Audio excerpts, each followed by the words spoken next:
తిరుపతి ప్రజలకి ఉన్నటువంటి అనుబంధాన్ని విడగొట్టినందుకు తిరుపతి ప్రజలు వైకాపాని పడగొట్టారు. మేము ఆ రోజు ఎన్డీఏ ఎన్నికల సందర్భంగా మా అభ్యర్థి ఆర్ని శ్రీనివాసులు గారిని అఖండ మెజార్టీతో గెలిపించండి, తిరుపతి ప్రజలకు తిరుమల శ్రీవారి దర్శనాన్ని గతంలో ఏ విధంగా అయితే వైఎస్ఆర్ కాంగ్రెస్ ప్రభుత్వం రద్దు చేసిందో దాన్ని పునఃప్రారంభిస్తామని చెప్పి ఇచ్చిన హామీని ఈరోజు టీటీడీ చైర్మన్గా బిఆర్ నాయుడు గారు బాధ్యతలు స్వీకరించిన మొట్టమొదటి సమావేశంలోనే తిరుపతి ప్రజలకు శుభవార్త తెలియజేస్తూ తిరుమల శ్రీవారి దర్శనాన్ని కల్పించారు.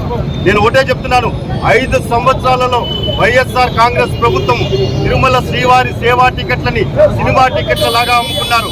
ఈరోజు విజిలెన్స్ ఎంక్వైరీ జరుగుతోంది, వాస్తవాలన్నీ వెలుగులోకి వస్తాయి.